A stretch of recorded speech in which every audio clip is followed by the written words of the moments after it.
What is the reality like on the ground? Thank you, Piers, for having me. The reality, I would say, is very different from the shots you see on TV. It is a million times worse. The way I like to describe it to people is like you just had a hurricane. Because I'm from Texas, I can talk about hurricanes. Imagine a hurricane hit a city, and then a major earthquake hit it again, followed by a tsunami. This is the reality on the ground in Gaza. If you visit Khan Yunis, like how we did in the past couple of days, actually we are in Khan Yunis, and between Khan Yunis and Rafah. We went and visited Khan Yunis, and it's just unbelievable. While looking at the destroyed buildings, I kept asking myself, how can you create and make such destruction in such a record time? It's just unbelievable. And in terms of the civilian casualties that you're seeing on a daily basis, what kind of scale are we talking, and what kind of injuries? Everything you can think of. But the thing that's more heartbreaking is not just civilians, it's families. So when we talk about civilians, it can be one person from a different family, and one here and one there. But what we've witnessed are entire families wiped out. Just a couple of days ago, we had a family of 7 brought to the European hospital in Gaza here. That the federal scientific team worked very hard in trying to treat them and resuscitate one of them. 3 of them actually came to the hospital in a state of, I would say 2 were dead, 1 in a state of death, effectively. Our team spent about 45 minutes trying to bring someone back to life, and unfortunately failed. One of them came with the head and the entire torso effectively completely crushed, like an 18-wheeler just drove on top of him. Another one came completely dead with the face completely burnt, and the mother was following them screaming. And I asked her, "What's going on? Why? What happened?" She said, "Look, we live east of Khan Yunis, and we heard the bombing happening close to us in Rafah, so we decided to evacuate." Even though she said the area where we live is not considered a red zone, it's not a war zone, relatively safe. She said we decided to leave. We packed our stuff on the back of a car, and I told my son, as soon as we were ready, I told him to go upstairs, just make sure that all the doors are locked before we leave the house. And suddenly I see a tank rolling close to the house.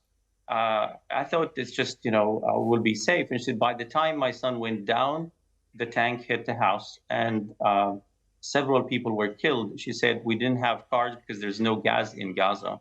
So they have 1 car with gas that she could carry the 3-4 bodies with her and bring them to the hospital. 3 of them actually died, and the other 3 were seriously injured.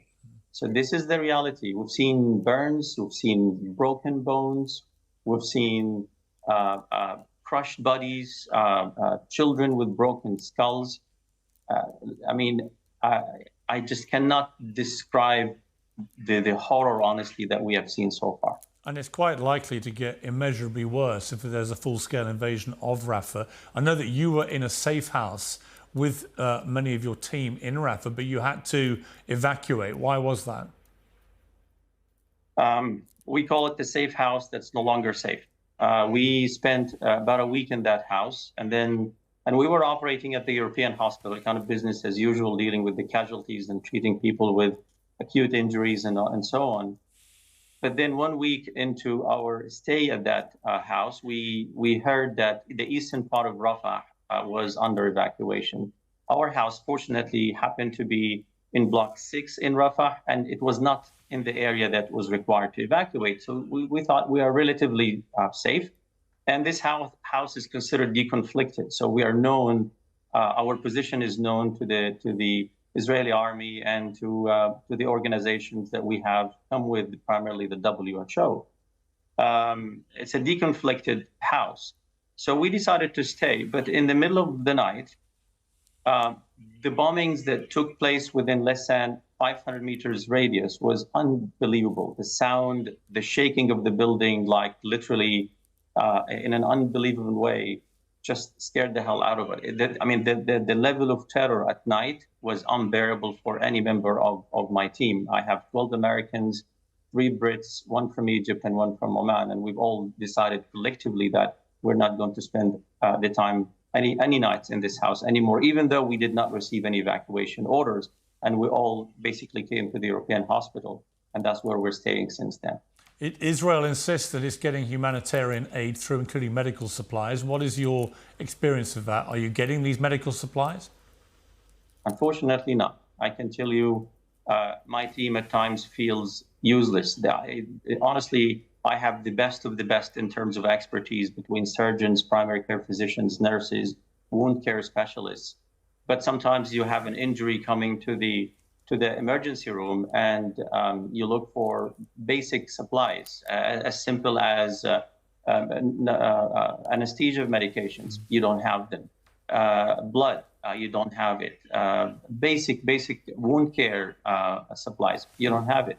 And one thing, Piers, that really struck everybody on the team is that the Palestinians seem to operate at a frequency that's different from the emergency teams in the West. It's basically rationing of resources. Sometimes you have an injury that's coming to the hospital, and they say we can't do anything about it. The way we think, the way in America thinks, like, let's do whatever we can to save their lives, or his or her life.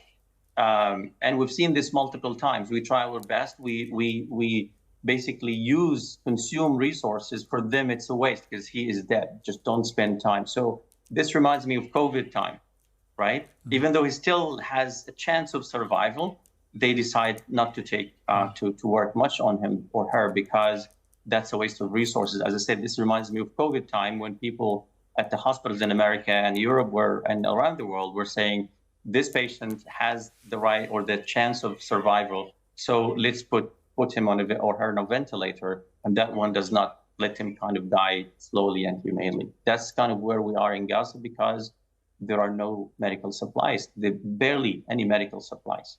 A lot of people die here.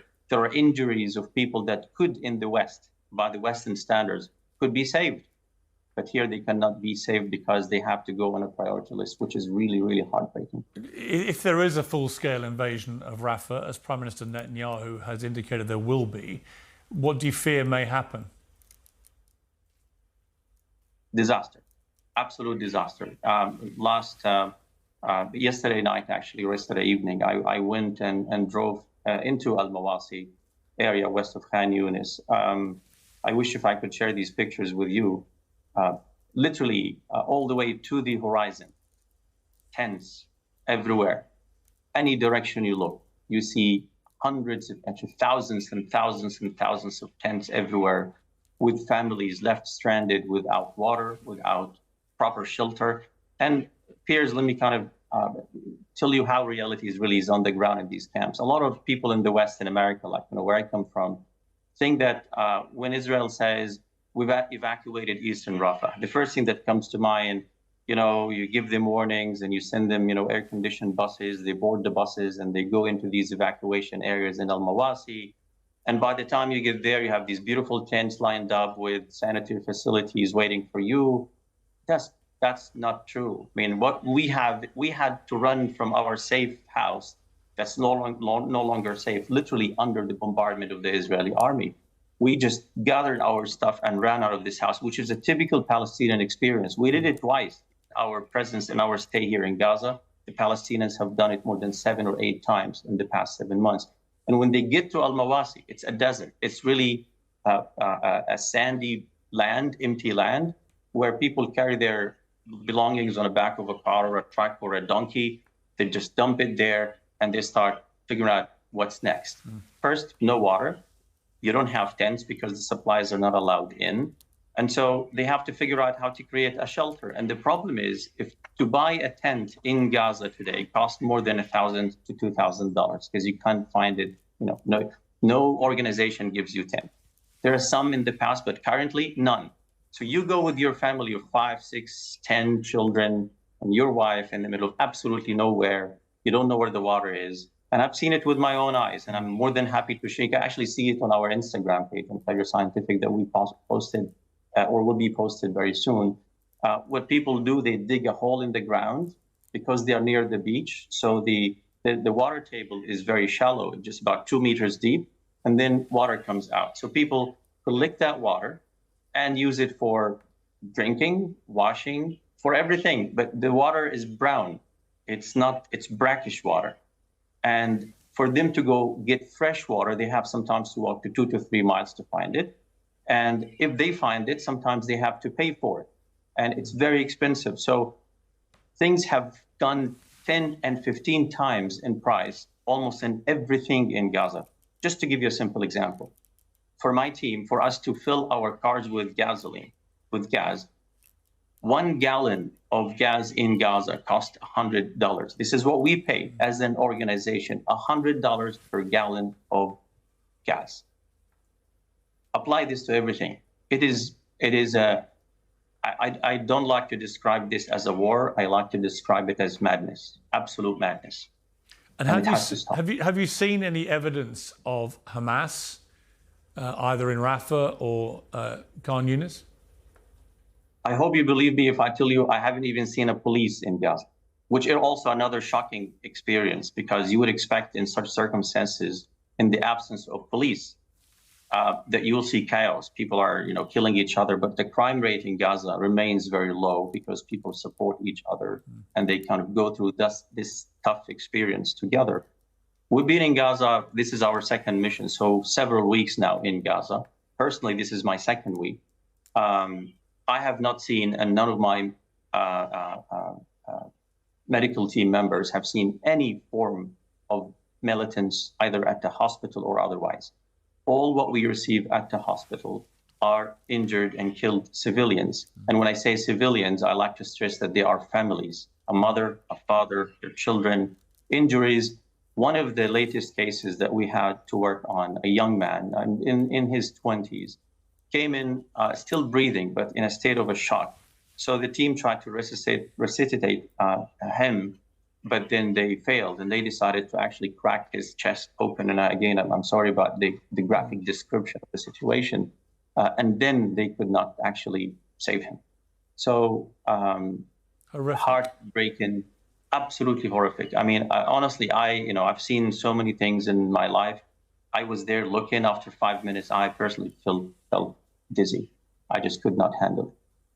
Can I ask you? Let me ask you, yeah. Dr. Nasser, just finally. I mean, it takes a lot of courage to go to somewhere like that, knowing what may be coming imminently.